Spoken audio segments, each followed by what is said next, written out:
ያለንበት ጊዜ በመሰላቸት አብዛኞቻችን የምንንገላታበት ጊዜ ይመስላል። እንግዲህ ይሄ በጣም የተለያየ ምክንያት አለው እንደየግለሰቡ እንደ ኑሮ ሁኔታችን እንደመጣንበት እና ደግሞ የተለያዩ ነገሮችን እግረ መንገድ ማንሳት የሚቻል ይመስለኛል። ረዘም ላሉ ጽሁፎች በጣም መሰላቸት፣ ፍሬ ላላቸው ረዘም ላሉ ንግግሮች ጊዜና ትግስት ማጣት፣ ደግሞ ነገር ቶሎ ቶሎ ባጭሩ እንዲሰጠን መፈለግ እንደዚህ ያሉ ነገሮች አሁን እንደው እንደ ተለመደን ኖርማል እንደምንለው ነገር እየታየ ያለ ይመስላል። ይሄ በልጅም በዋቂም እየታየ ያለ ነው። በብዙ ምክንያት እዚህ እንደደረስን ማንሳት ይቻላል። አንዱና ዋንኛው ቴክኖሎጂ ነው የሚሉ ሰዎች አሉ። ይህ የእሳት ዳር ጨዋታ ነው። እዚህ ሀሳብ እንግዳ ነው። ጤና ይስጥልኝ። እንዴት ከረማችሁ? እንዴት ዋላችሁ? እንዴት ሰነበታችሁ? የተወደዳችሁ ተመልካቾቻችን በፋና ሚዲያ ኮርፖሬሽን ከምትመለከቷቸው ስለናንተ ስለሚዘጋጁ ጉዳዮች መካከል አንዱ ይህ የእሳት ዳር ጨዋታ ነው።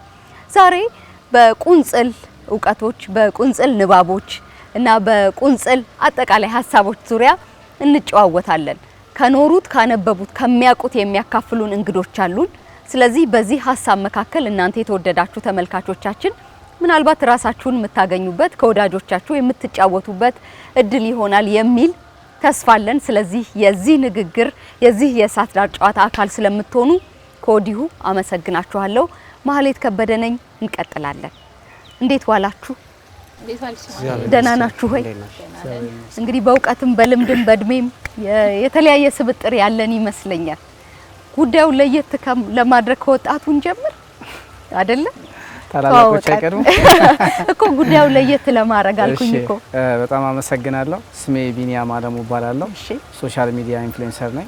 ሶሻል ሚዲያ ላይ እንግዲህ ወጣቶችንም ከኛም በላይ ያሉትን ከኛም በታችም ያሉትን ካሳለፍናቸው ነገር ካነበብናቸው ነገር ከሁሉም ነገር ከምናያቸው ነገር ትምህርት በመስጠት ነው የምታወቀው። የሶሻል ሚዲያም ቢኒዬ 21 ይባላል። ቢኒዬ 21 ቢኒዬ 21 በብዛት ምን ላይ ነው ያንተ ኮንቴንቶች ወይም ያንተ ይዘቶች? ፒስ ቢልዲንግ ላይ ነው። በተለይ ደግሞ እንዴት አብረን መኖር እንችላለን፣ ወቅታዊም ችግር ያለብን ይመስለኛል በዚህ ጉዳይና እንዴት መኖር እንችላለን፣ በተለይ ደግሞ ሶሻል ሚዲያ እንዴት መጠቀም እንችላለን። ሶሻል ሚዲያን በጣም ለብዙ ቴክኖሎጂዎች ብዙ ሀገርን ለማሳደግ ቤተሰብን ለመቀየር ብዙዎች ይጠቀሙታል። ከዛ አንፃር ደግሞ የራሳቸውን ኪስ ለመሙላት ሀገርን የሚያጣጥሉ ሰዎች አሉ። ብሔር ከብሔር የሚያጋጩ ሃይማኖት ከሃይማኖት የሚያጋጩ ሰዎች አሉ። ግን ሶሻል ሚዲያ እንዴት እንጠቀመው፣ እንዴት ነው የነበርነው ከትላንት በፊት የሚለውን ነገር ነው ሶሻል ሚዲያ ላይ ማዘውትርበት። ምትሞግታቸው ይመስለኛል በኋላ ከኔ የተለየ ሀሳብ ይኖራቸዋል በእርግጠኝነት። ችግር የለም ተዘጋጅተናል። ወደ አንቺ እንምጣ። እንዴት ነሽ? ደህና ነኝ አለ። ሰላም ነው? ስራ፣ ቤተሰብ ሁሉ ሰላም ነው። ውሎ ቆንጆ ነበር ዛሬ? በጣም እሰይ ተመስገን። ዛሬ በጣም ደስ የሚል የገጠመሽ ነገር ምንድነው? ደስ ሲል ያልሽው? ደስ ሲል ልል የቻልኩት ተመስገን ያልሽበት ወይ? ተመስገን ያልኩበት ወላጆቼ መኖራቸውን ሳስብ፣ ምክንያቱም እነሱ ጋር ሄጄ ነበረ። ያው ደስታና ሀዘን እኩል አሰናስነን ነው የምንኖረው አይደለ? በአጋጣሚ አዲስ ሙሽራ ነኝ። ስቶሪ እና ጨበጭባለን። የተባረከ ህይወት ይሁን። አመሰግናለሁኝና ዛሬ ወደ ቤት ሄጄ ነበረ። ወደ ቤት ሄድኩበት ወላጆቼን ለማግኘት አልነበረም። ዋነኛው ጉዳይ አካባቢያችን ላይ አንድ ለቅሶ ነበርና ዘግይቼ ስለሰማሁት ትናንትና መድረስ ስላልቻልኩኝ ቀብር ያው ሀዘኔን ለመግለጽ ነው የሄድኩት። የዛኑ ያክል ደግሞ ቤት ውስጥ የምታዩ ነገር ቤት ገብቼ እዛ ምሳ በልቼ ቡና ጠጥቼ ፕሮግራም አለኝ ዛሬ ጉዳይ አለኝ ብዬ የእሳት ዳር ጨዋታ ካፈላለሁ ብለሽ በደንብ ወደዚህ ስመጣ የምናመሰግንባቸው ነገሮች ብዙ መሆናቸውን አወቅኩ። ወላጅ ስወጣም ብዬ ነው የወጣሁት። እናቴ ሁሌ ኖሪልኝ፣ እናቴ ብዬ እንድመጣ ሁሌ ኖሪልኝ ብዬ አባቴን ቻው ብዬ ተሰናብቼ ነው የመጣሁትና የእውነት ከቤት ስወጣ ፈጣሪን ያመሰገንኩበት ወላጆቼን አቆይልኝ በሰላም ሁሌ እንዳገኛቸው አድርግልኝ ያልኩበት ቀን ነው። እሰይ እኔ ጨዋታውን አስቀደምኩኝ። ስምሽን ሙያሽን አስተዋውቂልና ደግሞ ወደዛ እናልፋለን። ፍሬዘር ዘውዴ ይባላለሁኝ። ጋዜጠኛ ነኝ እና የህዝብ ግንኙነት ባለሙያ ነኝ። ከሚዲያ ጋር የሚዲያና ኮሙኒኬሽን ባለሙያ ነኝ። በጥቅሉ ያው ብዙዎች የሚያውቁት ኢቢሲ ኤፍኤም አዲስ 97.1 ላይ ማክሰኞ የሴፍቲ ቲም ፍሩታ ነው የሚሉኝ እቺ ፍሩታ ሴፍቲ ፕሮግራም ላይ አዘጋጅ ነኝ፣ አዘጋጅና አቅራቢ ነኝ። ከዛ ውጪ ግን በሶሻል ሚዲያ ላይ ያሉኝን እነዚህ ሁለት መጽሐፎች የፍቅር ገጾችና የሰው ገጽ እነዚህን ስራዎቼን አቀርባለሁኝ። እነዚህ ላይ ነው። እንኳን ደህና መጣሽ ፍሬዝ። እንኳን ደህና ቆያችሁ። እንለፍ ወደዛ። ኦኬ በኃይሉ ኢዮስያስ እሰኛለሁ። በሙያዬ አንድ መምህር ሌላም ደግሞ የቋንቋ አሰልጣኝ ነው። ያው መምህር ላለ ማለት ነው። ላብራቶሪ ውስጥ የቋንቋ ላብራቶሪ ውስጥ ነው የምሰራው። እንግሊዘኛ ትምህርት ላይ በግልም በተቋምም ደረጃ እሰራለሁ። ይሄንን ይመስላል እንግዲህ እኔ በግሌ ስልችት ያለን ይመስለኛል። እነዚህ ፍሬ ያላቸው ነገሮች፣ ዘለግ ያሉ ነገሮች ማንበብ፣ መስማት እንደዚህ ያሉ ነገሮች እንዳሉ ዝም ብዬ ለግሌ ይሰማኛልና ከሰዎች ጋርም ሳወራ ይሄንን እናነሳለን። በኃይሉ እንደዛ ይሰማ መሰማት ብቻ ሳይሆን አያለው እንደዚህ አይነት ነገሮች እንዳሉ ብዙ አያለው። በራሴም በግሌም በብዙ ሰዎችም ዘንድ የተለያዩ ማህበራዊ ድረገጽ ተጠቃሚ ነኝ። ማህበራዊ ድረገጽ በራሱ ወንድሜ እንዳለው ቅድም አጠቃቀም ካልሆነ በስተቀር በራሱ እርኩስም ሰናይም አይደለም። የርኩሰትም የሰናይም ምግባር የምንሰጠው እኛ ተገልጋዮች ተጠቃሚዎቹ ነን። ስለዚህ አያለ ያንን በደንብ ነው የማየው። ቅድም በተነሳው ሀሳብ ዘንድ ላይ እነዚህን ድረገጾች አብዝተን መጠቀማችን ዘለግ ያለ የቀጠለ ነገር እንዳናይና እንዳናነብ አድርጎናል። አጫጭር ብዙ እውቀት የሚመስሉ ነገሮች ግን ጠቀሜታውን የዘነጋንም ይመስለኛል። ስለዚህ አጠቃቀማችን ነው። ለምሳሌ እኔ ቲክቶክ ውስጥ አለሁበት፣ ፌስቡክ ውስጥ አለሁበት፣ ቴሌግራም ውስጥ አለሁበት፣ ትዊተር ውስጥ አለሁበት፣ ኤቭሪዌር አለ። ኢዮቤል በሚል የማህበራዊ ድረገጽ ስም ነው የምጠቀመው። ግን አሁን ፌስቡክን ከዘጋሁት ኒርሊ 4 ወር አካባቢ ሆኖኛል። ዲአክቲቬት አድርጌያለሁ። ጤናህን ጎዳው? እንደዛ አይነት ነገር ረበሻው አይምሮህ? በትክክል በጣም ብዙ የተጠቀምኩበት የተረዳሁበት ነገር ነው። በጣም ብዙ ጸሐፊያንን አግኝቻለሁ። በጣም ብዙ የተማርኩባቸው ጸሐፊያንን አግኝቻለሁ። እኔም የተወሰነ ፊሊንጌን እለቃለሁ። ግን አንዳንድ ደግሞ እሳት የሆኑ ሳዳር ነውና ያለ ነው እሳት የሆኑ ሀሳቦች አሉ አይነኬ። ስለዚህ እነሱን ከለል ራስ ስለዚህ እነሱ ሀሳቦች ሲመጡ ደግሞ ትቆነጠጫለሽ እና የራስሽን ሀሳብ ተሰነዝሪና አሃት ያለሽ ደንግጬ ያጠፋሁት ለዛ ነው። ዘለግ ያለ ጽሁፍ ጻፍኩኝ በሚቆነጥጥ ጉዳዮች ላይ ዞር ብዬ ሳየው እሳት ውስጥ የሚጨምር እሳት ሀሳብ ነው የሰነዘርኩት። ስለዚህ አለማየት ይሻላል አለማንበብ ይሻላል ብዬ ያንን ነገር ሰረስኩት። የቀረብኝ ነገር እንዳለ ይገባኛል። ያመለጡኝ ጽሁፎች እንዳሉ ይገባኛል። ስለዚህ እኔ በተባለው ነገር ላይ ምንም ልዩነት የለኝም። ቢኒያም ግን ምን እንደሚል ብንሰማ ጥሩ አይደለ? ይሄ ትውልድ በቢኒያም የሚወከል ይመስለኛል። አይ በጣም ይሄ ረዘም ያለ ነገር እንዳናነብ እንዳንሰማ ይሄ የሚባሉት ማህበራዊ ሚዲያ መገናኛ መንገዶች ናቸው የሚሉ ሰዎች አሉ።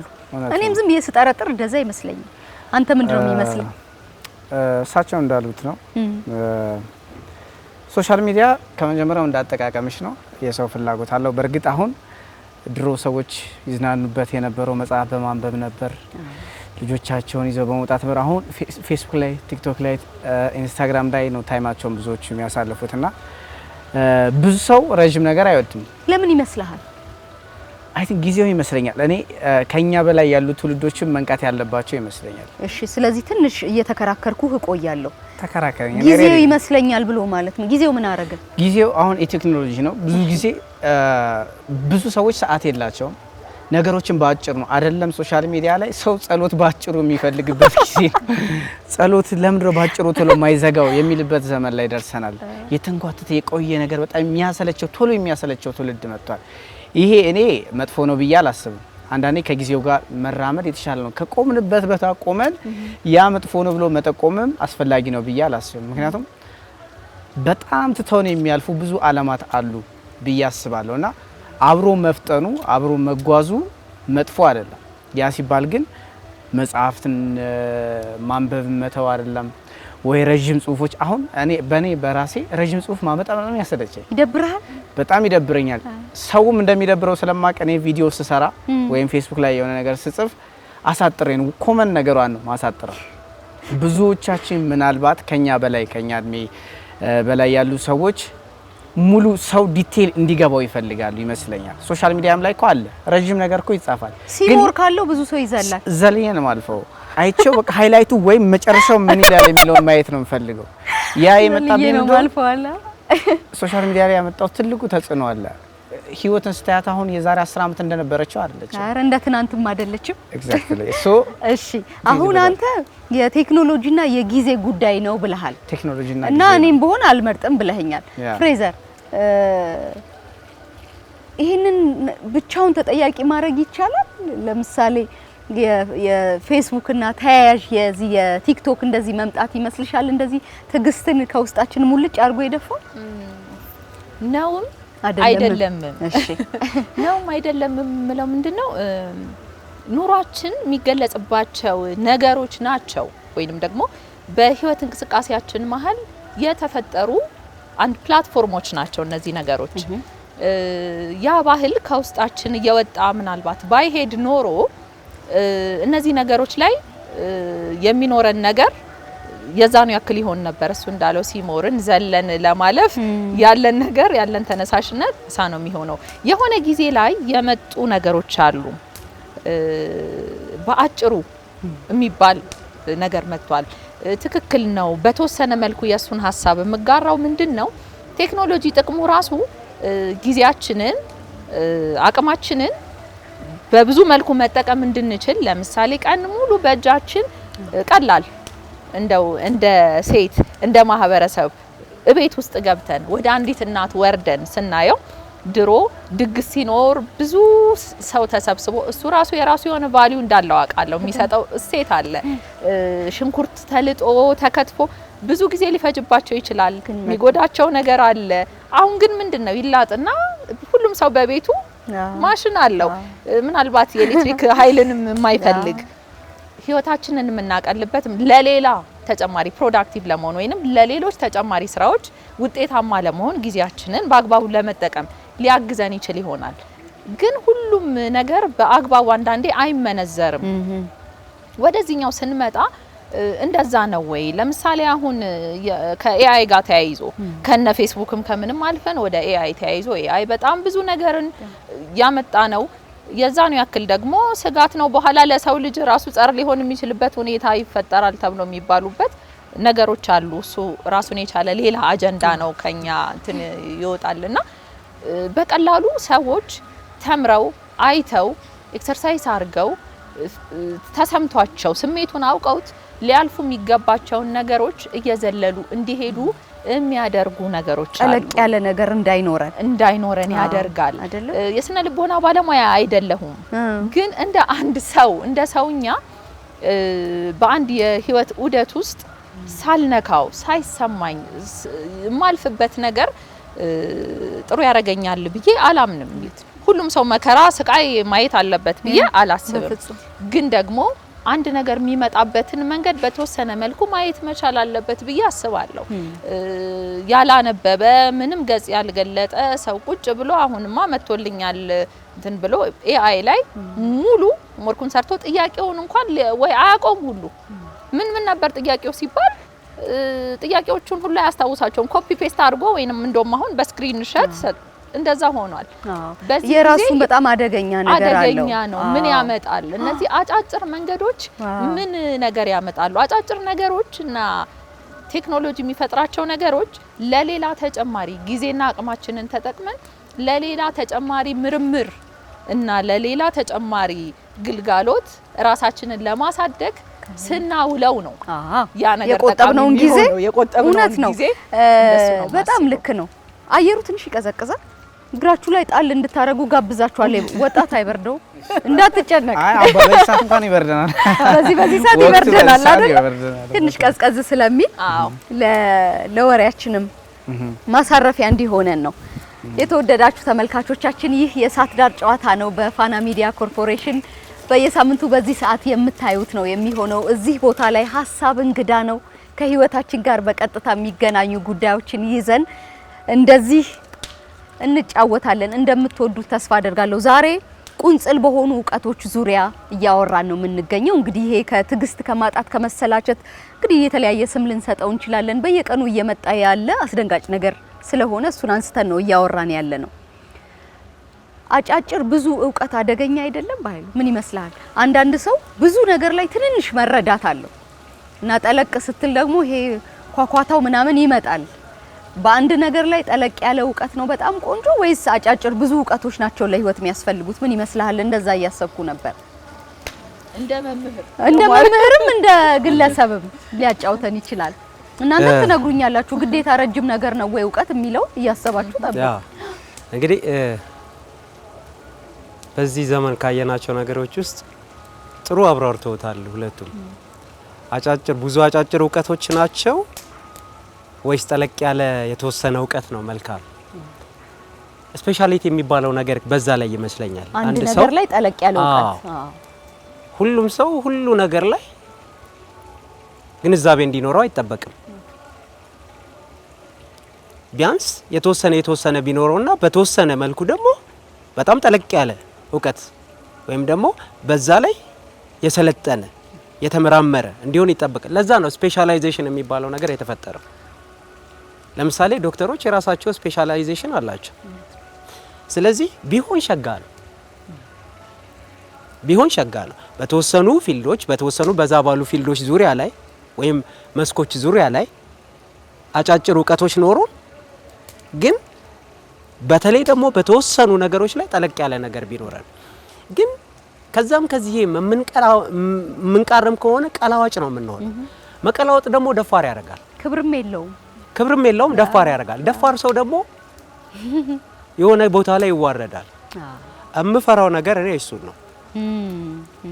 ብዙ ጊዜ አንዳንድ ቦታ ላይ ስጠየቅ እማውቀውን ሁሉ ተከታይ ጥያቄ የኮንፊደንስ ማጣት አይደለም።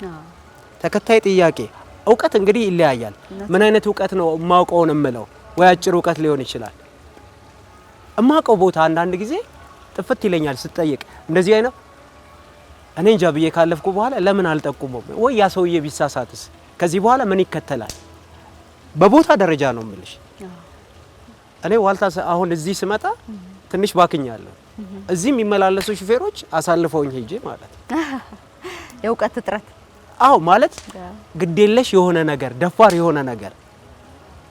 ስለዚህ አንዳንድ ጊዜ አላውቅም ማለትም ትህትናም ሊሆን ይችላል። አላውቅም ማለትም ደግሞ ለማወቅ መንገድ መክፈትም ይሆናል። ምክንያቱም አላውቅም ከማለት ነው እውቀት የሚመጣው። ምንድነው ያለው ያ ጠቢብ? የማውቀው አለማወቄ ነው። ባለማወቅ ውስጥ ደግሞ የማወቅ ፍላጎት ካለ ያ ጥበበኛ ሰው ነው። ስለዚህ ለኔ ብዙ አጫጭር እውቀቶች ቢኖሩ መልካም ነው፣ ግን ደግሞ በተወሰነ ፊልድ ዙሪያ በተወሰነ መስክ ዙሪያ ጠለቅ ያለ እውቀት እንዲኖር ያስፈልጋል። እኔ ልጆቼ አሁን አሉ። ልጆቼ ስልሽ ተማሪዎች አንድ ነገር ስሰጣቸው የኮፒ ፔስት ጉዳይ ተነስቷል። የተወሰኑቱ በራሳቸው ሰርተው ዛሬ እንደውም ቅድም ያንን ጥያቄ ለኔ ታቀርቢልኛለሽ ብዬ ነበር እህታችንን የጠየቅኩት። ዛሬ ምን ደስ አለ? እሺ አሁን ማን ይከለክለናል? መተው ነበረ በጣም ብዙ መምህራን ዛሬ የምሰራበት ቦታ እና ላብራቶሪ ቋንቋ ላብራቶሪ ውስጥ ነው የምሰራው። ትምህርት ቤታችንም በአጋጣሚ ደስ የሚል ትምህርት ቤት ነው። ማስታወቂያ እንዳልሰራ ፈርቼ ነውና እዛ ውስጥ ነው የምሰራው። ልምድ ልውውጥ ብለው መጡ ብዙ መምህራን። ከዛ የሚሰራውን ነገር አሳየዋቸው። እንደዚህ ነው የምንሰራው፣ እንደዚህ ነው የምንሰራው ብዬ አሳየዋቸው። ያስፈልጋል ይመስለኛል። በጣም ቺርስ ለዚህ ሀሳብ። ቆሎም አለ ኩኪስም። እሺ እና የምንሰራውን ነገር አሳየዋቸው። የሚሰሩት ነገሮች የጽሁፍ በአጋጣሚ መምህርቱ ያሰራቻቸው ወንደርፉል የሆነ አኮስቲክ ፖይም የሚባል አለ።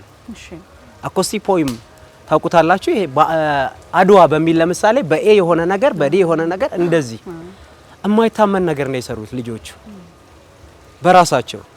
ኮፒ ማድረግ አይቻልም።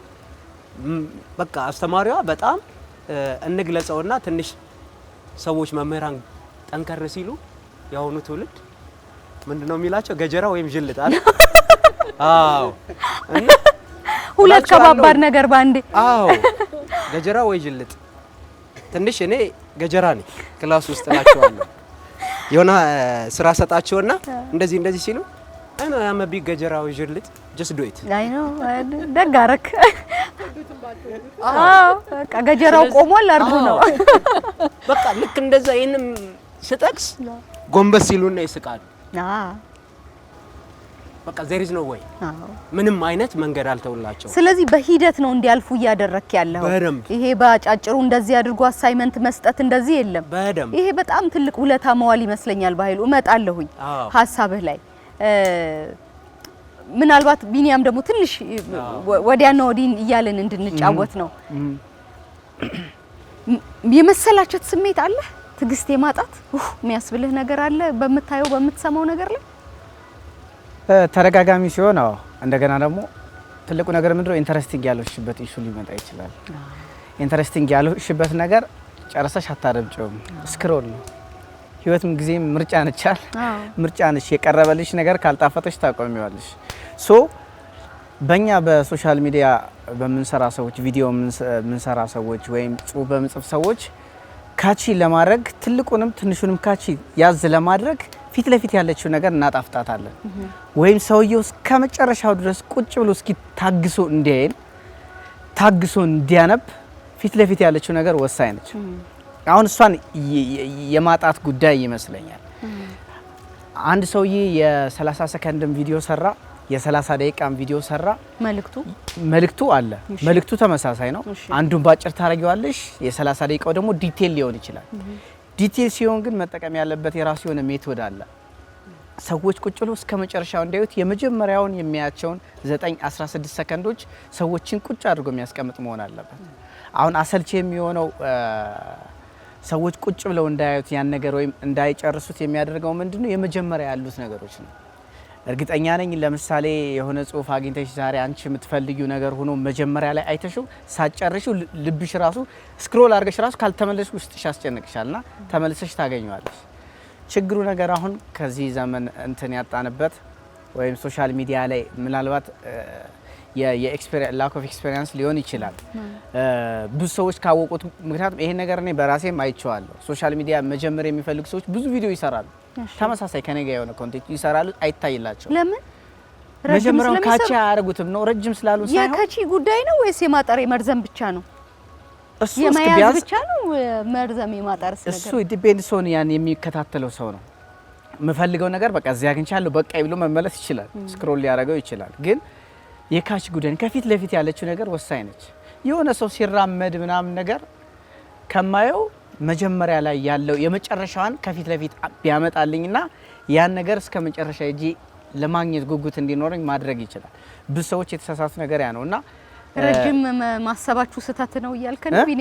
ረጅም መጽሐፍ ማስቀመጥ ስህተት አይደለም፣ ግን ፊት ለፊት የሚመጣው ነገር ቢያንስ እኛ መያዝ አለበት፣ ማቆየት አለበት። ለምሳሌ አንድ ሰው ዛሬ ልጁ በድሎታል። ልጁ የበደለው ነገር ካቺ ነገር ነው።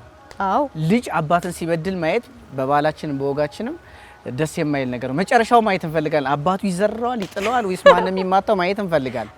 ያን ነገር ግን ያ ሰው ሊያስረዳን ፈልጎ ከልጅነቱ ስለነበረው ነገር ቢያስተምረኝ እኔ አልጠብቀውም፣ እስከ መጨረሻ ነገር አልጠብቀውም። ከላይ ልጄ ዛሬ ሰደበኝ ብሎ ቢጀምርልኝ ከዛ በኋላ ዲቴል ቢያደርገው እንዴ ለምንድን የሰደበው ብዬ ጠብቀዋለሁ፣ ጨርሰዋለሁ። ማሂዬ እንደው ቦታሽን ልዋስሽና ደስ ይለኛል፣ ፍሬዘር ደስ ይለኛል። አሁን ሲያነሳ የነበረው ነገር አንቺም እንደ ባለሙያ ብዙ ጊዜ ምን እየሆንን ነው? መቼም ጆርናሊዝም ኢቲክሱ የሚሰጠን ነገር አለ።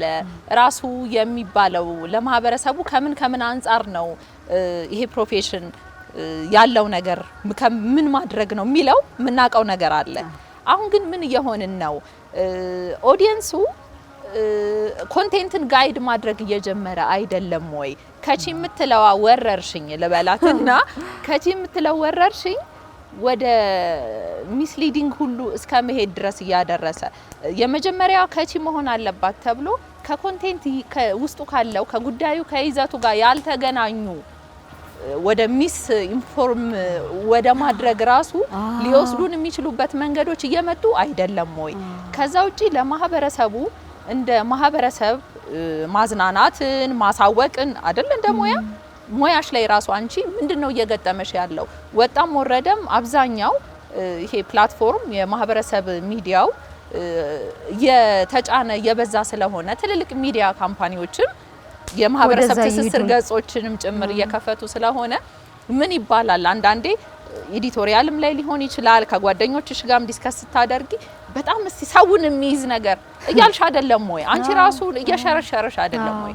ይሄ ሙያዊ ስነ ምግባርን ሙያዊ ብቃትን ወደ መሸርሸር እየገባ ላይ ደግሞ ይሄ ከቺ የሚባለው ነገር ራሱ አንድ ሌላ ተጽዕኖ እየፈጠረ አይደለም ወይ? እዚህ ላይ አንቺ ደግሞ እንድትይ ይፈልጋል። እኔ ነኝ የምለው አዎ አይገርምም? ዛሬ ማሰቤ ነው።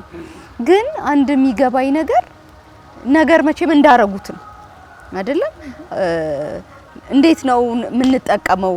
ምን ሰራው ለሰው ነው ወጣ ወረደ ሰዎች እንዲያዩት በልባቸው እንዲቀመጥ ባይምሯቸው እንዲቀመጥ እንፈልጋለን። ስለዚህ ያ የምንፈልገው ነገር ቆንጆ ቦታ አግኝቶ እንዲቀመጥ የምናደርጋቸው መንገዶች ሙያዊ የሆኑና ለሰውና ለጊዜ ክብር ያላቸው እስከሆኑ ድረስ ችግር አይመስሉኝም። እኔ የሚያሳስበኝ እሱ ነው። እውነት ለመናገር የተናገርኩት ነገር ማን ልብ ውስጥ ሄዶ ቦታ አግኝቷል የሚለው ነገር ያሳስበኛል። ለዛ የሚረዱኝ ነገሮች ያደርጋሉ። በተቃራኒው ያለው ነገር ግን እውነት እንዳልሹ በጣም የሚያሰጋ ነው፣ የሚያስጨንቅም ነው። ርዕሱን አይተን ገብተን ውስጥ ስንገባ ምንም የለም፣ ከርዕሱ ጋር የማይገናኝም ከጉዳዩ ጋር የማይገናኝም እንደዚህ ያሉ ነገሮች አሉ። በእርግጥ ጊዜው የንግድም ስለሆነ ሊሆን ይችላል፣ የገንዘብም ስለሆነ ሊሆን ይችላል። አዎ እና ከከቺ ከምትለው ዋጋ ብዙ ምንድነው እየተባለ ያለው ወደዛ እየሄደ ነው። እስከዛ ድረስ ሚስሊድ እየተደረገ ነው። እኔን ጠይቂ። ወደ ዋና ስራም ወደ ከፍ ወዳሉ የሚዲያ ስራዎችም ስንሰራ እንዲሁ ስንወያይ ምን አይነት ሀሳብ ይመጣል? በጣም ሰውን መያዝ አለበት ይሄ ነገር ይባላልና አጠራሩት መጠናርጉት ይባላል። መጠናርጉት ሰው መሄድ ያለበትን እነዚህ ነገሮች ከዛ በኋላ የሚሰሩት ስራዎች ወይንም ፕሮግራሞች ሳይፈለግ ሰው የተወሰነች ቁንጽል ነገር ይዞ ሄዶ ከዛ እንደገና ለሱ ሌላ ፕሮግራም ማስተባበያ ከዛ እንደገና ለሱ ሌላ ማረሚያ ወደዛ ነገሮችና የብቃትህን ሁኔታ ወይንም የአንድ የሚዲያ ተቋምን ተአማኒነት ጥያቄ ውስጥ እስከ መክተት ይደርሳል። ይሄ ሁሉ ወደ ምን ይሄዳል? because of this ከቺ የተባለው ነገር ያመጣል። ከቺ አድርገው ጥሩ ስራ የሚሰሩ ሰዎች አሉ። ከቺ አድርገው ደግሞ አሁን ምን ለየው ይሄን ለምሳሌ ሶሻል ሚዲያ ላይ ብዙ ችግር አለ፣ መጥፋት አለበት ብሎ የሚያስብ ሰው አለ። ደግሞ አጥፍተሽ የት ትጠፊያለሽ? ከዓለም ነው የምትርቂው። ወደ ኋላ ነው የምትመለሹ። ሊሆን አይችልም። ራስሽንም አጠገብሽ ያለውን ሰው እያረሙ መሄድ ነው የተሻለ የሚሆነው። ወይም ደግሞ ሶሻል ሚዲያ ላይ ለምሳሌ አሁን ብዙ ጊዜ ቲክቶክ በመጥፎ ነገር ይነሳል። ቲክቶክ ከመጣ ነው ይሄ ነገር የሆነው፣ ቲክቶክ ከመጣ ነው ያ ልክ ነው። ቲክቶክ ባይኖር ሰው ፌስቡክ ላይ ይሰራዋል። ይሄ ስራ ችግር የለም። ሰው ወደ ፌስቡክ ነው የሚገለበጠው። እንትኑን ነው ፕላትፎርሙን ነው የሚቀይረው እንጂ ሰው ቲክቶክ በራሱ እንትን የለውም። በቲክቶክ በጣም ብዙ ሚሊዮኖች ድነውበታል። ስራ የሌላቸው በጣም ብዙ ወጣቶች ስራ አግኝተውበታል። ምናልባት ዛሬ እስር ቤት በስራ ማጣት ውስጥ ገብተው እስር ቤት ውስጥ ልታገኛቸው የምትችያቸው ሰዎች ቲክቶክ ከመጣ በኋላ ሰውን እያዝናኑ ገንዘብ ማግኘት ጀምረው ሰዎችን እያስተማሩበት ነው። ብዙ ሰዎችን ከኔ አንፃር እንኳን ለብዙ ሰዎች ገንዘብ አስበን አድነናል። በህይወት ቆመው ያየናቸው ያለኛ እርካታ ነውና አንድ ፕላትፎርም በራሱ የሆነ ችግር የለበትም፣ በራሱ የሆነ መልካም ነገር የለበትም። አጠቃቀም ነው ችግሩ። ወስድበት የኛው የራሳችን። ስለዚህ ማጣታችንን በዛ ላይ መለጠፍ አንችልም። ካቺም መጥፎም አለው ጥሩም አለው። ግን ህዝቡ ጀጅ ያደርጋል ሁልጊዜም ቢሆን። ወደ ባህሉ እንመለስ። የጊዜው የሰመሪ እውቀት ሰብሰብ ያሉ ነገሮችን አንድ ያግኝቶ ምንድነው የሚለው ይሄ ብሎ በአምስት መስመር እውቀት ይዞ የሚሄዱበት ነው ይባላል። ችግር ነው ይሄ በራሱ አጠር ያለን ነገር መፈለጋችን ችግር ነው። ምን ይመስልሃል? እኔ አርጊው አረጋለሁ። ሲጀመር ይሄ ነገር ከምንም አልመጣም። አንዳንድ ጊዜ ስታዩ ጋዜጠኝነት ኮርስ ስንወስድ ትዝ ይለኛል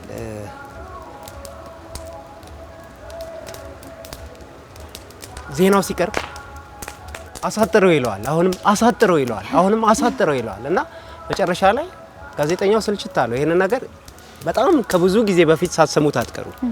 ከዛ በኋላ ምን አለ ሲቀርብ ማታ ላይ ጤና ይስጥልኝ ተመልካቾቻችን እንደምን አምሽታችኋል፣ ዜና እናሰማለን፣ ደህና አደሩ። አጥሮ እዚህ ጋር ነው ያለው። ዜና እናሰማለን፣ ደህና አደሩ።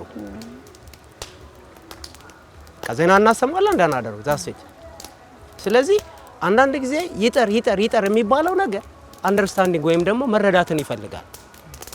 መረዳትን እንደምን ይጠር በጣም ምርጥ የተጠቀሱ ከሁለቱም ዘንድ የተጠቀሱ ሀሳቦች አሉ። ኮር ፖይንት ወይም ማዕከላዊ ሀሳብ የሚባሉት ሌላ ነገር እዚሁ ጆርናሊዝም ላይ ቶፒክ ሴንቴንስ የሚባለው ኃይለ ቃል የሚባለው ነገር አለ። ዜና ርዕሶች ሲጻፉ አሁን ለምሳሌ ጋባዥና አንባቢ የሚጋብዙ ነገሮች ሊሆኑ ይገባሉ። ጋባዥ አሁን ከቼ የተባለው ጋባዥ የሆኑ ነገሮች በጣም የሚከፋኝ ብዙ ጊዜ ዩቲዩብ ላይ ያሉ ዩቲዩበሮች ቆንጆ ውብ አርቀሽ ጠቅሰሽዋል ቅድም ምንድነው የሚባለው የሆነ ነገር ታይና እንደዚህ በፍጹም የማይገናኝ ስትገቢ በፍጹም የማይገናኝ አይኔ ነው ወይስ የለም ብለህ ተመልሰሽ ሄደሽ መጀመሪያ ርዕሱን ታይና እነዛ ሰዎች በውሸት ገንዘብ እያገኙ ነው። ስለዚህ ሌሎቹንም ተአማኒ የሆኑ ሰዎችንም ወይም ተአማኒ የምትያቸውን ሰዎች እያሳጣሽ ነው። ግን እኔ በእውነት ለመናገር ማለት ነው እንዳልኩሽ ብዙ ማህበራዊ ድረገጾች ውስጥ አለውበት። ቲክቶክ ላይ 2 ገጾች አሉኝ። አንደኛው ስለ ቤተክርስቲያን የምሰራበት የማካፍልበት ሌትሊ እሱንም ዘግቼዋለሁ ባለው አሁን ከፍ ዝቁ እና ሚስኮት ትደረጊያለሽ አንዳንድ ጊዜ እሱን ዘግቼዋለሁ። ሁለተኛው ኢንተርቴይንመንት እንትን የምልበት ነው። ብዙም ፎሎወር የለኝም እኔም ፎሎ ማረገው ሰው የለም። ሲመጣ አያለሁኝ ሳምሃው የተጋባብኝ ቅድም ሲጀምር የተናገርኳት ነገር አለ። የተጋባብኝ በሽታ አለ። ልክ እንትንና ስክሮል አረጋለሁ። ችግሬ ሁሉንም እያንዳንዱ ማህበረ ገጽ እንትኑን ይሰጥሻል። ምንድነው የምትፈልጊው ፍላጎትሽን? እኔ ሁሉንም መረጥኩ። ስለዚህ ሁሉም ይመጣልሻል። የምትፈልጊውን ግን ሰጥቶሽ ከመረጥሽ ዛሳብቱዩ በዚህ መልኩ ይሰጥሻል። አዘ ሴም ታይም ግን እየተጠናሽ ነው። ያንቺም ሳይኮሎጂ እየተጠና ነው። በጣም እየተጠናን ነው። ስለዚህ ላንቺ ፎር ዩ ፔጅ ላይ የሚመጣልሽ አንዷም አንድ ቲክቶከር ይመስለኛል እንደዚህ አድርጎታል። ላንቺ አሁን ለምሳሌ ካንቺ ጋር የሚሄድ ነገር ነው የሚያመጡልሽ በአብዛኛው ጊዜ ስፔሻሊ በዚህ ፊልድ ብቻ ካልሽ ያኛው ነው። ስነ ልቦናዊ ጥናትም እየተደረገብን ይመስለኛል። ባህሪ ላይ አላስተዋልክም ወይኔ ምን ሆኜ ነው ብለህ አላልክም? በደንብ ብዙ እነዚህ ደግሞ ብለን ዘለግ ያለ ነገር ስልችት ማለት ምን ሆኜ ነው ትግስት ያጣሁት፣ ምን ሆኜ ነው ፍሬ ነገር ለመፈለግ ትግስት እየጠፋኝ ያለው፣ ረዘም ያለ ንግግር ኮንቨርሴሽኖች፣ ፖድካስቶች ምናምን ለመስማት ውይ ምን ሆኜ ነው እላለሁ። እውነት የጥፋተኝነት ስሜትም ይሰማኛል አንዳንድ ጊዜ። እንደዛ ይሰማችኋል? እመጣለሁ በኃይል ይንገረንና በደንብ ይሰማኛል። ግን እንዳልኩሽ የሚመጡልኝ ኢሹዎች ወይም ጉዳዮች ማሳልፋቸው ምነካቸው አሉ። አዘ ሴም ታይም ያ ጉዳት ሆኖ ሳለ ግን የተጠቀምኩባቸው ነገሮች አሉ። ሐኪም ቤት ያልሄድኩባቸው ነገሮች ለምሳሌ ጥሩ ተገልጿል። ሐኪም ቤት ያልሄድኩባቸው በዚህ ጉዳይ ላይ እልና አንዴ እንትን ካልኩ እንደዚህ አርግ፣ ለእንደዚህ በሽታ እንደዚህ አርግ፣ ለእንደዚህ የተወሰኑትን ሞክሪያቸው ኢፌክቲቭ ናቸው። ስለዚህ እነዛ ተጠቅመውኛል። መጥፎም ነው ጥሩም ነው የተባለው እዚህ ጋር ማለት ነው። ይሄ እኛ ላይ ነው ዲፔንድ የሚያደርገው። ቲክቶክ ይቅር እንዴ እንጀራቸውን እኮ እየጋገሩበት ያሉ በጣም ብዙዎች አሉ። በጣም አርገው ቆንጆ እንጀራ ላይ በጣም ምርጥ እንጀራ ይሄው አታይም ሊያሳሳቁት አታይም አሳሳቁት ነው። እኔ አሁን አይዊሽ እላለሁ አይዊሽ አሁን እንደውም እሱን ከዚህ በኋላ እንዴት ነው ብዬ ሁሉ ፈጥርቄ ልጠይቀው እችላለሁ። አሁን ትንሽ ቆይተን እነ ቢኒያም እግር ስር ቁጭ ብለን የምንማር ይመስለኛል። ሆነስትሊ ስፒኪንግ ይመስለኛል እኔ እንደዚህ ነው አሁን። ምክንያቱም እቤት ተቀምጠው መኒ ሜክ ወይም ደግሞ ገንዘብ የሚሰሩ ሰዎች እንዳሉ እያየሁ ነው። ያ ግን እኔን አልሆነልኝም። ለሁሉ ሰው አይሆንም።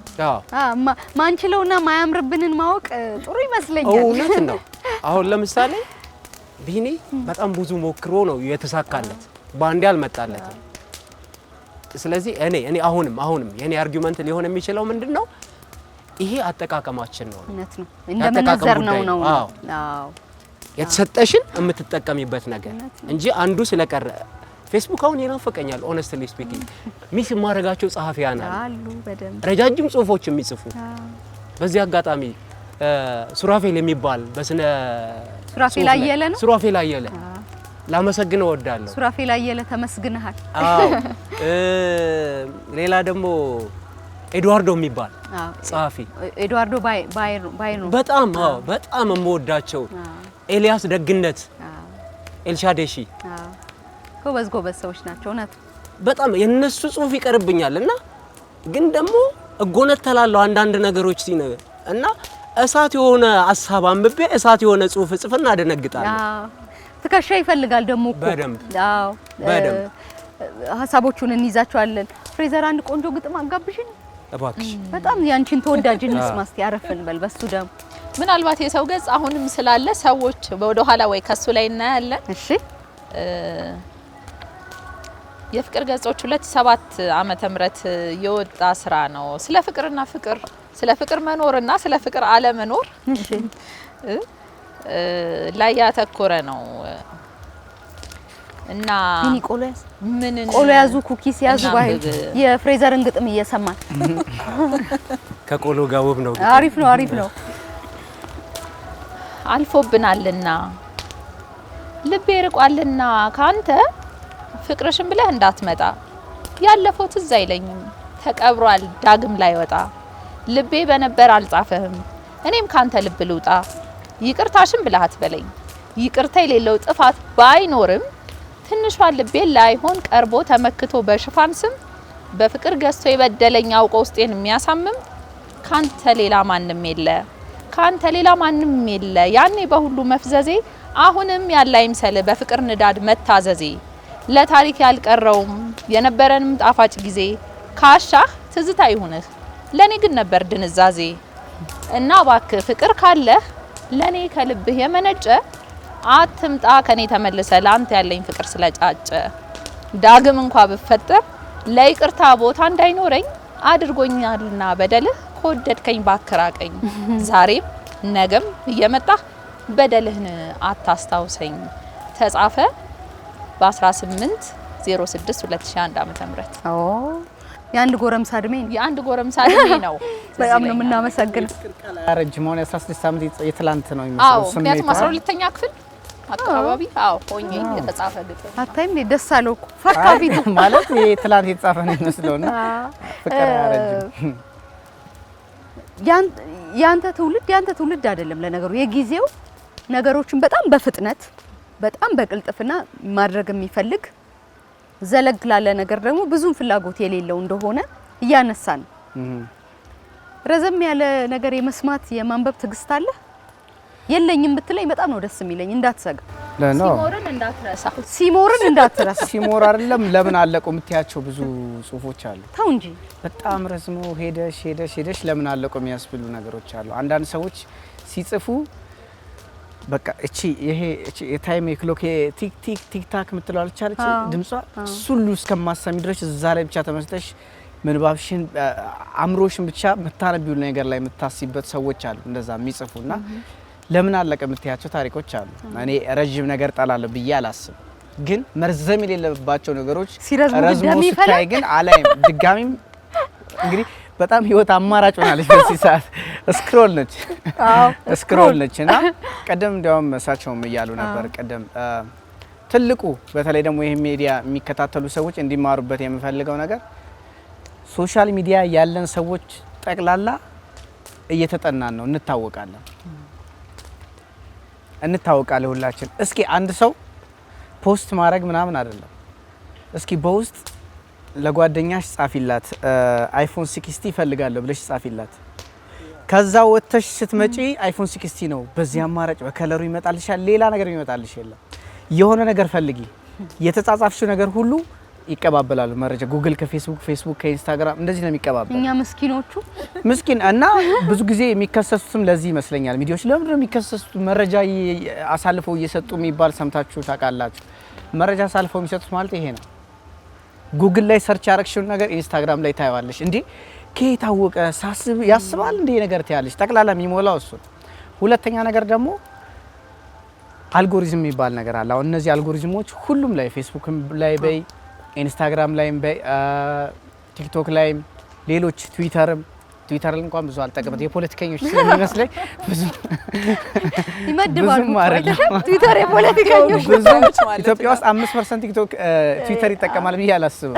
ብዙ ሰው በቃ እንደማሰው በጣም እውቀት ያላቸው ሰዎች በተለይ ደግሞ ዓለምን ማየት የሚፈልጉ ሰዎች እንደዚህ ሰዎች የሚጠቀሙትና ለዛ አይ ቲንክ አልታደልንም። ፊደል የቆጠረ ሰው ነው አሉ ፊደል የተቆጠረ እንደሳቸው አይነት ሰው ነው ትዊተር ሊጠቀም ይችላል። እኔም አክቹሊ አልጽፍበትም፣ አይበታለሁ እንጂ አነብበታለሁ እንጂ አልጽፍበትም ቆይቻለሁ። እሱ እንደውም የቃላት ምጣኔ መኖሩ ጥሩ አድርጎታል። ምናልባት አጫጭር እንትኖች አጫጭር ናቸው፣ ረጅም ነገር ብዙ የለውም በጣም እና ደግሞ ስለማን እንደምታወራ እዛው ሜንሽን ያረክ ነው። ሲምፕል ነው ስለማን እንደምታወሪ ያሉና ትልቁ ነገር ደግሞ ይሄን ሚዲያም የሚከተሉት እኛም ማወቅ ያለብን ነገር ብዙ ጊዜ ሶሻል ሚዲያ ላይ የምንጠላቸው ሰዎች አሉ።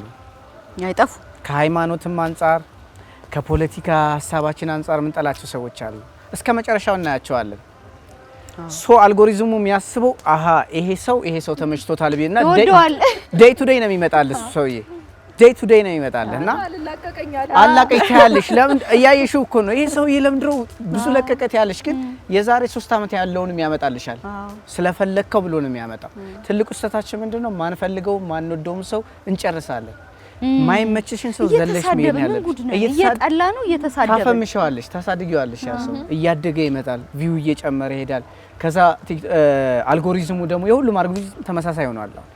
ሰፖርት እያደረገ ይላል ይሄ ሰውዬ በጣም ተወዷል። ምክንያቱም ቋንቋችን አያውቀውም አልጎሪዝሙ እየተሳደበ እንደሆነ ወይ እየተሳደበች እንደሆነ አያውቀውም። እና ትልቁ ስህተት ሌሎች ማድረግ የሌለባቸው ነገር ማትፈልጉትን ሰው ቻው ሰከንድ አትዩት። በቃ ሲመጣ ስክሮል ካረግሽ መቼም አታዩ።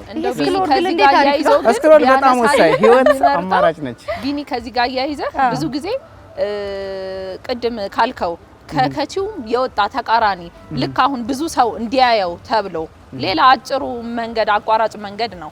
ሰው የሆነ የተሻለ ነገር ሰርቶ ከመታወቅ ይልቅ እነሱ ራሱ የማያምኑበትን ብዙ ሰውን የሚያስቆጣ ነገር እንደሱ አይነት ኮንቴንቶች እየፈጠሩ እዛ ላይ ማድረግ አንዱ ባጭሩ ማግኘት የሌለባቸውን ብዙ እይታ ነው የሚባለው አይደል? ብዙ እይታ በጨመረ ቁጥር ገንዘብ ማግኘት በሚል ይሄ ራሱ አንድ አጭርን ነገር መፈለግ አይደለም ወይ?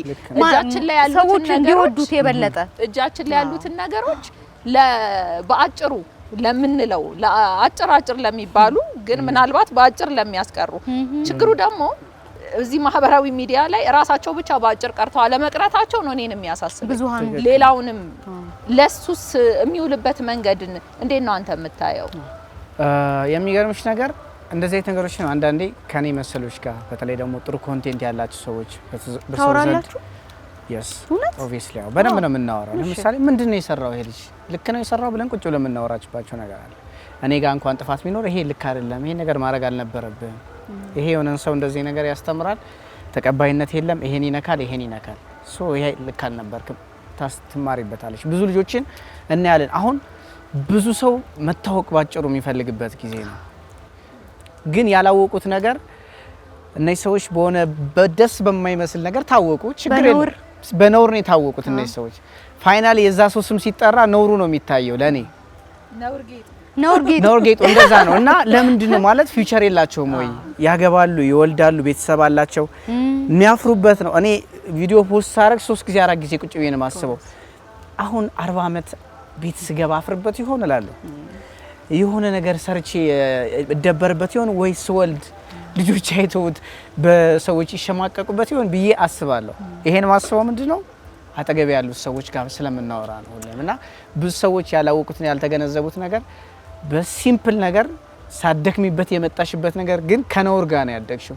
ስምሽ ሲጠራ ያም ነውር አብሮ ይጠራል። እና ትልቁ ሰቱ ታግሰው እየሰሩ በጥሩ ነገር መፈመስ ይችላል። በጥሩ ነገር በሂደት በጣም ናቹራል የሆነ ነገር ነው። በሂደት ሰው ሲታወቅ ናቹራል ነገር ነው። እንደዚህ እንባባል ተግባብተናል በዚህ።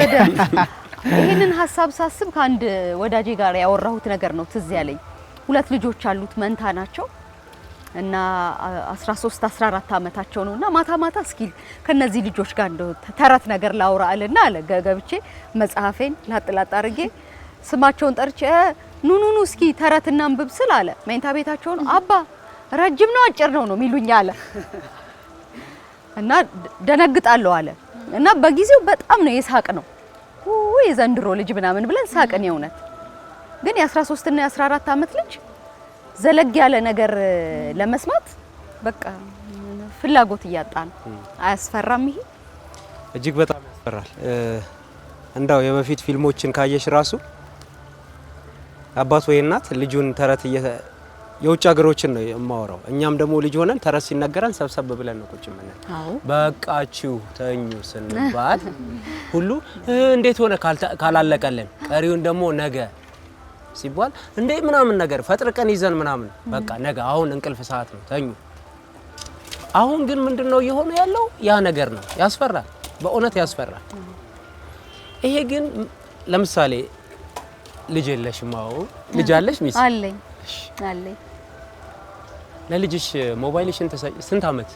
8 አመት እና 17 አመት። 17 አመት ያው በቃ ከውሷውን ልድረው ነው በጣም እሱን እንከውና 8 ያው ላይ ከሱ ጋር በቅንድብ ነው የምንነጋገረው። በምን ያህል እድሜው ወይም ወንድ ነው? ወንድ ነው። አቤም ይባላል። በጣም አሪፍ። እሺ በምን ያህል እድሜው ሞባይል ዲቫይስ ሰጠሽው? የራሱ ነው ያንቺ? ምንም ውሸት አያስፈልግም። በዋሽ ብዙ ሰው የሚስቅብኝ ይመስለኛል። ከ2 አመቱ እንደዚህ ጀምሮ ለማረፍ እንዳያለቅስ ብቻን ይዘቁጭ በል አጭሩ የማረፊያ መንገድ ባጭር ይሲ አሁን ይሄንን ዝግጅት የሚያዩ ወላጆች እንዲሰሙኝ ይፈልጋሉ። በሞት ስልኬ ለልጆች አልሰጥም። በሞት ሉክ ስልክሽ ላይ ካልተቆጣጠርሽው በስተቀር ነውሮች ማብረው ይመጣሉ በአንድ ጊዜ። ስልክሽን ስታሳልፊ ስፔሻሊ እዚህ ጎግል ላይ የሚመጡ ምስሎች አሉ፣ የርቃም ምስሎች ምናምን ነገር ያንን ሳትቆጣጠሪ በተለይ ሞባይል ብቻ የያዙ እንደሚባለው ተሸካሚ እንጂ ተጠቃሚ አሚን ያልሆኑ ብዙም ማያውቁ ሰዎች ያንን ለልጆቻቸው ሲያስተላልፉ እነዚህን ነገሮች አብረው ያስተላልፉ። ስለዚህ አጠቃቀም የተባለው አሁንም ለኔ ትልቁ መነሻ ማዕከላዊ ፖይንት ነው። ሁለተኛ ነገር ደግሞ ቤት ውስጥ ያለንን ይሄ የምስል ማያ ኦዲዮ ቪዥዋል ቴሌቪዥን ምናምን አንድ ኤክስፒሪየንስ አለኝ። ከዛሬ 12 አመት በፊት አንድ ቦታ ነበርኩኝና በሚገርመኝ እስከዛሬ እናገረዋለሁ። ሰዎቹ ባልየው ኢንቨስተር ነው፣ 2 ቦታ ነው 3 ቦታ ፋብሪካ አለው፣ የተለያየ ፋብሪካ አለው። ሚስትየዋ ሃየር ክሊኒክ አላት፣ ዶክተር ነች። ቤታቸው ፕላስ 3 አይነት ነገር ነው። ቴሌቪዥን የለም፣ there is no TV እና ጠየቅኩኝ ምንድነው ምናምን። በፍጹም ለመጀመሪያ ልጃቸው በጣም ጎበዝ ነች፣ የኔ ተማሪ ነበረች፣ 10ኛ ክፍል ላፕቶፕ አላት፣ ሲዲ የሚሰራ ፍላሽ የሚያጫውት። ሁለተኛዋ ልጃቸው 9ኛ ክፍል ካልተሳሳትኩ እንትኑ ተቆልፏል፣ ይሄ ፍላሹና እንትን የሚለው ተቆልፏል። ስትፈልግ ሄዳ ትናገራለች፣ ይከፍቱላታል። ሶስተኛው 7ኛ ክፍል ኖቶሪየስ የሆነ ልጅ ነው፣ ሲፈልግ ብቻ ይሰጡታል። እነዚህ ሰዎች ቢያንስ የራሳቸውን ሂደት ሄደዋል እና አሁን እኛ ምን ላይ ነን? እኔ ልጅ ቦልድ እንዴት ነው አሁን ከእህቴ ጋር አንዳንድ ጊዜ ለምን ትሰጫለሽ ነው። እኔ በፍጹም ልጅ እወዳለሁ ግን ስልኬን አልሰጥም። የራሱ ማይቀረፍ ተጽዕኖ ነው ያለው በጣም በብዙ መንገድ። እውነት ነው፣ በጣም አደገኛ ነገር ነው። ስለዚህ አሁን እኔ አጫጭር ነገሮች ብትይኝ አጫጭሮቹ ከመሄዳችን በፊት አጫጭር ነገሮችን እንዲያውበት የምንሰጣቸውን ዲቫይስ ትልቁ ነጥብ እኛ ነን ተጠያቂዎች። 16 ምናምን የሞላቸው ልጆች ከትናንት በስቲያ ይመስለኛል ጥያቄ ጠየቅኩ ክፍል ውስጥ ገብቼ ስንቶቻችሁ ሞባይል ወይም አይፓድ የላችሁ ብዬ ጠየቅኩኝ። 4 ልጆች ናቸው ከ30 ምናምን ተማሪ። እኔ እየነገርኩሽ ያሉት የ5ኛ ክፍል ተማሪዎች ግን ምን ያህል ወላጅ ይቆጣጠረዋል ያንን ነገር? አብዛኞቹ ቲክቶክ ላይ አሉ። እንደው ባህሉን ካነሳኸው አይቀር ብዙ ወላጆች የመናገርም እድሉ ይኖርሃል ብዬ አስባለሁ። ከቤተሰብ ጀምሮ ምንድነው ምላሽ የሚሰጡ አሳይመንት መስሪያቸው ነው።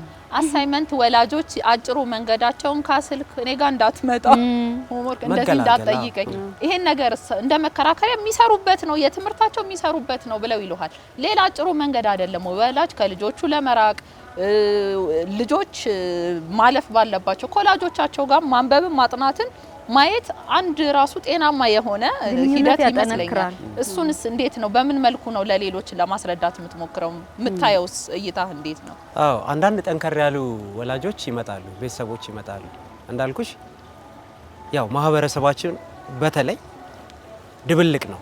እኔ የምሰራበት መስሪያ ቤት ትንሽ በኢኮኖሚ ከፍ ያሉ ሰዎች ናቸውና ይሄ ነገር ችግር የለባቸው። ስለዚህ የሆነ ስራ ሲሰጣቸው የሚያገኙበትን ሶርስ እነግራቸዋለሁ። ዞሮ ዞሮ አሁን ሶርሳችን ዲቫይሶቻችን በነገሮች ላይ መመረቂያም መረገሚያም መደንቆሪያም መማሪያም ናቸው። ስለዚህ እሰጣቸዋለሁ። ያንን ነገር ግን ሄደው ሲመለከቱ ኢንስትራክሽን ወይም የትምህርቱን መመሪያ ብሬ ነው የምሰጣቸው። ያንን ኤክስኪዩዝ ያደርጉትና ሌላ ነገር አንዳንዱ በጣም ተናዶ ይመጣል። እንደዚህ እያረጋችሁ ልጆቻችን ወጡብን ምን ተሰጠናል? እንደዚህ ስልኬን እየነጠቀች ምናምን እያረገች ነው ወይም ስልክ። ስለዚህ ኢንስትራክሽን አብሮ ተሰጥቷል። መጠቀም የሚችሉበትና ማስተካከል በቃ መመሪያው ይሄንን ነው። ከልክለን ስለማንችል ልጆቹን በርግጥ ከኛ ርቀው ሄደዋል። አሁን እንዳልኩ ነቢያ እግር ስር ቁጭ ብለን ምንማርበት ዘመን እየመጣ ያለ ይመስለኛል። ዛሬ ያነሳነው ሐሳብ እንደው በህይወት እስካለን ብናወራው እጅግ ጠቃሚ እንደሆነ ይታወቃል። ግን ደግሞ አንዳንድ ነገሮች ትንሽ ነካ ተደርገው የሚታዩ ናቸው። እንድናስብ እንድናወራ እንደዚህ ያሉትን እድሎች የሚሰጡ ይመስለኛል። ዛሬ በእሳት ዳር ጨዋታ ይህንን ሐሳብ አንስተን ስናወራ ከናንተ ከተወደዳችሁት ጋር ይህንን ጉዳይ ስለተካፈልን በጣም ደስ ይለኛል። መጨረሻ እንደው ይህንን ብለው በጣም ደስ ይለኛል የምትሉት ሐሳብ አላችሁ? ያልጠየኳችሁ ቅር የሚላችሁ ባታወሩት ነው ሁሉ ተወርቷል።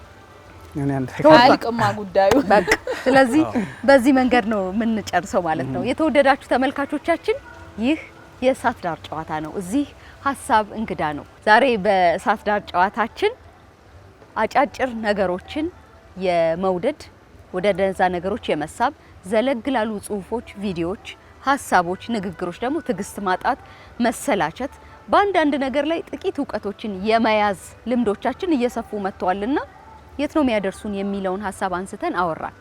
አቶ ባህሉ፣ ወይዘሮ ፍሬዘር እና ወጣት ቢኒያም ሶስቱም ከተለያየ ህይወት መጥተው ያጫወቱን እንግዶቻችን ነበሩ። በጣም ነው የምናመሰግነው። እናንተ የተወደዳችሁ ተመልካቾቻችን ከዚህ ሐሳብ ጋር ቤተሰብ ሆናችሁ ስለቆያችሁ እጅግ እናመሰግናለን። እድሜ ይስጠን፣ ጤና ይስጠን። ደግሞ በቀጣይ በሌላ ሐሳብ እዚሁ እናገኛችኋለን። መልካም ጊዜ፣ መልካም ሳምንት። እናመሰግናለን።